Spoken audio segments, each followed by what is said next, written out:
All right, Brenda, thanks so much for that. Now, the Independent Policing and Oversight Authority, IPOA, says 57 Kenyans died during the opposition-sponsored anti-government rallies, 30 of those from Kisumu, 20 from Nairobi, and one each from Kakamega and Nakuru during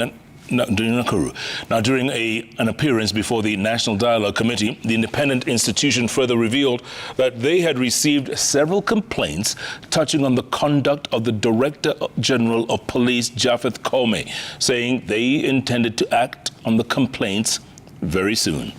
Well, let's get more from our very own Chemtai Gowin. Did you investigate into this matter?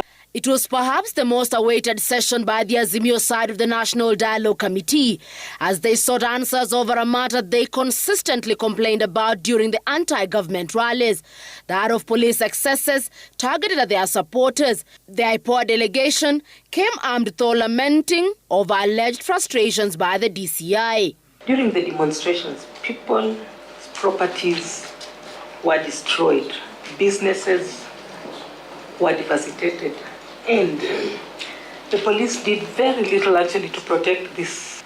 How many lives of Kenyans were lost from police brutality? We have been working with these families.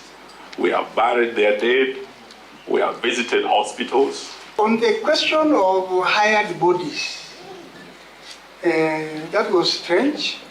It was very strange. The data that we have on deaths is 57. Not 73. Not 73.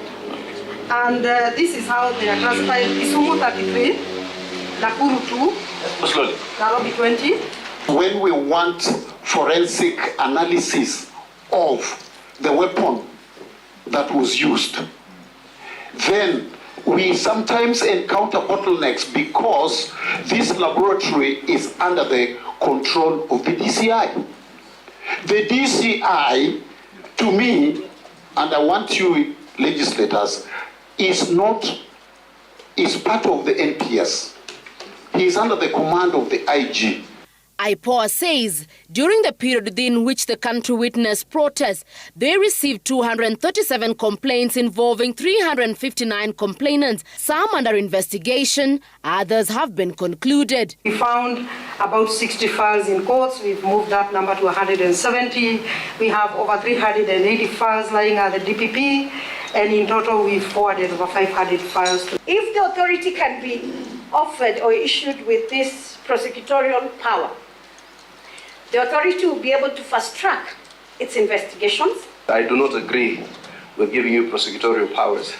There must be separation of powers. That's why we wanted the police to investigate, the DPP to prosecute. We have also noticed as Kenyans that there is the raiding and sometimes kidnapping of certain high-profile individuals in broad daylight. We talk about extrajudicial killings, and there is also murder. So we want a clarity in that, and that can only be found in law. And then on abductions, we want a clear reference between abduction and enforced disappearance. The authority downplayed the apparent undermining of its role by the Inspector General, where he referred to them as busybodies. The work that we do is very sensitive, sir, because we oversight an entity that, or a service that is licensed to use force of whatever level, and therefore we think entrenching this entity into the Constitution will allow us to serve the people better. Let the committee not be worried that the IG, the Inspector General of Police, would make that kind of a statement and get away with it. I think it's important for the committee to know that we do have pending complaints against the IG himself. Also appearing before the committee was the National Cohesion and Integration Commission, NCIC, whose members wanted the boundary delimitation exercise to extend to renaming of counties and constituencies. Especially of the 290 constituencies, if you look at them, close to 70% are still within ethnic lines or clan lines, so amplifying ethnicity and tribalism. The reason why we've missed those opportunities is because when a moment comes for us to engage in reconciliation, it is only important if the politicians are unhappy. The committee received more submissions from various groups, including the Maendeleo ya Wanawake Lobby Group, Wajir Leaders Forum, Individual Kenyans, amongst others. With the integrity of the previous election continuing to dominate the national dialogue talks, coupled with the conduct of the then commissioners, it is clear that matters electoral justice will continue to take center stage as the National Dialogue Committee continues receiving submissions from members of the public. Chemutai Goen, Citizen TV, at the Bomas of Kenya. All right, Coeen, thanks so much for that. Now, the two houses of parliament are